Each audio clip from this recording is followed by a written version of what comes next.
So I was thrilled when I found out about divination, the fact that I could predict my life and get answers to questions I really wanted to know the answer to. And don't get me wrong here, because I'm still excited about this fact. But today I wanted to share with you something that I wish I knew before I started out with divination. And that is why it doesn't work, or more so, when it doesn't work and why that is. The first reason is that we aren't supposed to know everything. And let's be honest, how fun would life really be if we knew exactly what was going to happen? It would truly take away all the magic and excitement. But how do we know what we are supposed to know and what we aren't? It is actually quite simple, especially if you are using a divination tool where you are able to get a straightforward yes or no answer. The mistake I made when starting out with divination was to just ask all the questions I wanted to get answered, without realizing that some of them I wasn't supposed to know the answer to. So when this happens, when you're asking a question that you aren't supposed to know the answer to, the response you get is not going to be reliable.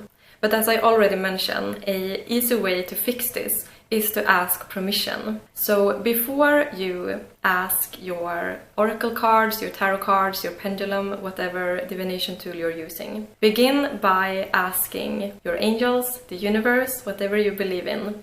Ask for permission, like, am I supposed to know the answer of this? Or am I allowed to ask this question? And if you get a no, then it's a no, I'm sorry. But if you get a yes, then of course, continue. Another important thing to keep in mind, or to apply, I should say, when it comes to divination, is that of neutrality. Because if you are really attached to the situation you are asking about, then this will of course affect the answer you'll get, meaning it will not be reliable. And this part, I should say, is actually the first step. Even if you are just asking the yes or no question about, am I supposed to know the answer of this, or can I ask this question? You need to be neutral in this state as well, because otherwise, like I said, this will also affect the answer. How do we do this then? How do we become neutral when it comes to a situation that we perhaps have a lot of feelings and hopes invested in? Meditation.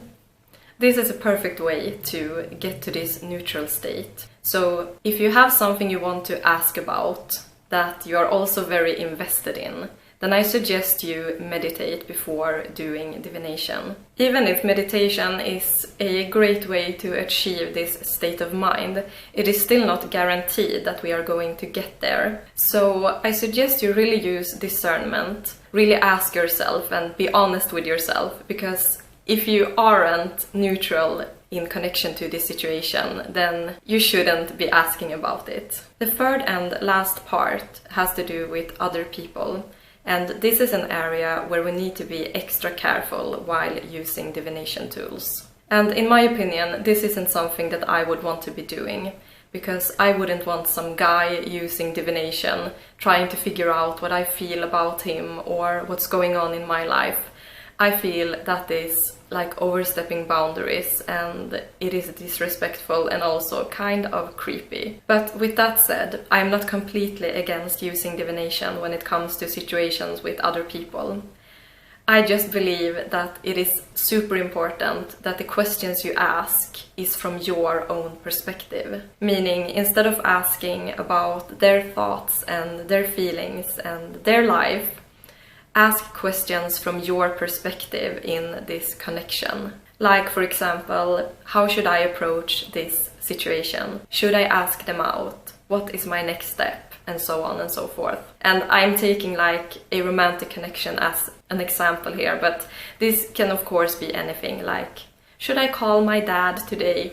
I mean, you name it, you know it. So, those are some of the things that I have learned on my journey with divination. Thank you for watching. Bye bye.